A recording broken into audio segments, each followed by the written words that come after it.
First time car కొనుక్కునే వాళ్ళు అడగవలసిన seventh question or seventh point ఏంటంటే బడ్జెట్. ఏ బడ్జెట్లో మీరు అంటే బడ్జెట్ ఏంటండి? ఆ బడ్జెట్ అంటే చాలామంది ఎక్కువ ఓన్లీ కార్ కాస్ట్ గురించి ఆలోచిస్తారు. అంటే 10 lakhs కారా, 12 lakhs కారా అని.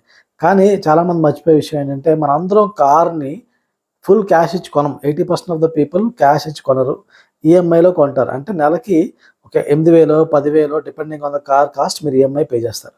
దాంతోపాటు బడ్జెట్లో ఇంకేం ఫ్యాక్టర్స్ ఉంటాయంటే monthly expenses, yearly expenses. Monthly expenses అంటే ఫ్యూల్ ఎక్స్పెన్సెస్ ఉంటాయి మంత్లీ. దాంతోపాటు కార్ వాషింగ్, క్లీనింగ్, అలా కార్ బేసిక్ మెయింటెనెన్స్ ఎక్స్పెన్స్ ఉంటాయి. సో మీరు ఒకవేళ 10,000 ఈఎంఐ కడుతున్నారు, ప్లస్ మళ్ళీ ఫ్యూల్ ఎక్స్పెన్స్ కలుపుకొని ఇంకొక 6,000 7,000 అనుకోండి. మీరు 17,000 మంత్లీ కమిట్మెంట్కి రెడీ అయ్యి ఉండాలన్నమాట. అండ్ యాన్యువల్ ఎక్స్పెన్సెస్ అంటే మెయింటెనెన్స్ కాస్ట్లు, ఇన్సూరెన్స్ కాస్ట్, పార్ట్లు పాడైతే పార్ట్లు మార్చాల్సి రావచ్చు, ఇంకా కొన్ని అన్ఎక్స్పెక్టెడ్ కాస్ట్స్ కూడా ఉంటాయన్నమాట కార్ మనం ఓన్ చేస్తున్నప్పుడు. సో మొత్తంగా మీరు కార్ కాస్ట్, దాంతోపాటు మంత్లీ ఎక్స్పెన్సెస్, ఇయర్లీ ఎక్స్పెన్సెస్ అన్నింటినీ మైండ్లో పెట్టుకొని అప్పుడు ఒక ప్రాపర్ బడ్జెట్కి అయితే ఫిక్స్ అవ్వండి అనమాట.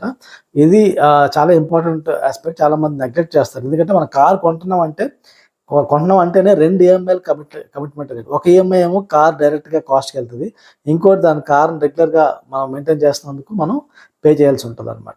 సో గైస్, ఇలాంటివే 15 పాయింట్స్ ఉన్నాయి ఫస్ట్ టైం కార్ కొనాలనుకునే వాళ్ళు తెలుసుకోవాల్సింది, ఆలోచించాల్సిన ఆస్పెక్ట్స్ అవన్నీ కూడా ఈ వీడియోలో డిస్కస్ చేశాను.